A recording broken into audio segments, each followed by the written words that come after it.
अगर एक रबर को खींचो तो वो लंबा हो जाता है और अगर एक आयरन रॉड को खींचो तो वो टूट भी सकता है। पर क्यों? आज हम समझेंगे स्ट्रेस और स्ट्रेन बिल्कुल सिंपल लैंग्वेज में। Hello friends, welcome to my YouTube channel engineering learning with Pragatika. Friends, अगर आपको सिविल इंजीनियरिंग के सब्जेक्ट्स मुश्किल लगते हैं, कंसेप्ट समझना टफ लगता है, तो ये चैनल आपके लिए है। इस चैनल पे मैं प्रगतिका आपको शॉर्ट्स वीडियो के थ्रू सारे कंसेप्ट्स को आसान भाषाओं में समझाने की पूरी कोशिश करती हूँ। हमारे आसपास जितनी भी चीज़ें हैं, ब्रिज, बिल्डिंग, रोड, मशीन, सब पर फोर्स लगता है। जब किसी भी बॉडी के ऊपर फोर्स लगती है तब उसके अंदर ही अंदर फाइट होती है। इसी फाइट को समझने के लिए हम पढ़ते हैं स्ट्रेस और स्ट्रेन। तो स्ट्रेस क्या है? स्ट्रेस का मतलब होता है बॉडी के अंदर फोर्स का प्रेशर।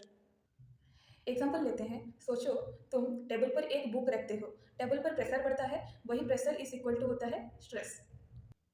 स्ट्रेस का सिंपल डेफिनेशन है फोर्स पर एरिया।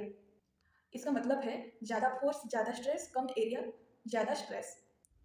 तीन टाइप के स्ट्रेस होते हैं, टेंसाइल, कॉम्प्रेसिव और शियर। टेंसाइल स्ट्रेस का मतलब होता है जब हम चीज़ों को खींचते हैं। कंप्रेसिव का मतलब होता है जब हम दबाते हैं। और शियर स्ट्रेस का मतलब होता है जब एक लेयर स्लाइड करती है। शियर स्ट्रेस को सिंपल एग्जांपल से समझते हैं। सोचो, एक इरेजर को ऊपर से पुश करो और नीचे वाला पार्ट पकड़ के रखो, इरेजर स्लाइड करने लगेगा। इसको बोलते हैं shear stress. Real life example में सीजर, बोल्ट्स, रिवर्ट्स ये शियर स्ट्रेस पे काम करते हैं। स्ट्रेन क्या होता है? स्ट्रेन का मतलब होता है शेप या साइज में चेंज। एग्जाम्पल, रबर को खींचो, पहले लंबा फिर छोटा, ये जो चेंज आया इसे कहते हैं हम स्ट्रेन। फॉर्मूला है change in length divided by original length. Strain का कोई यूनिट नहीं होता क्योंकि ऊपर नीचे दोनों लेंथ होता है और दोनों कैंसिल आउट हो जाता है। अभी हम पढ़ेंगे relationship between stress and strain. जब तक फोर्स लिमिट के अंदर होता है, स्ट्रेस और स्ट्रेन सीधी लाइन में बढ़ते हैं। इसी को बोलते हैं Hooke's law. Modulus of elasticity, जिसे हम बोलते हैं यंग्स मॉडुलस। अगर आपको सवाल पूछा जाए कि कौन सा मटेरियल ज़्यादा स्ट्रॉन्ग है, तो आप आंसर दोगे यंग्स मॉडुलस। यंग्स मॉडुलस का सिंपल मीनिंग है मटेरियल कितना हार्ड है या कितना सॉफ्ट है। स्टील ज़्यादा स्ट्रॉन्ग है, रबर ज़्यादा इलास्टिक है। Young's modulus is equal to stress divided by strain.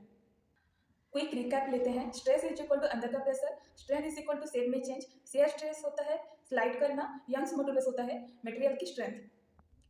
अगर तुमने स्ट्रेस को समझा तो बिल्डिंग गिरने से बचा सकते हो।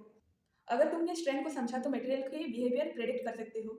अगर वीडियो यूजफुल लगा हो तो लाइक करो, शेयर करो अपने फ्रेंड्स के साथ और सब्सक्राइब करो इंजीनियरिंग लर्निंग विद प्रगतिका को ऐसे ही इन्फॉर्मेटिव वीडियो के लिए। Thanks for watching.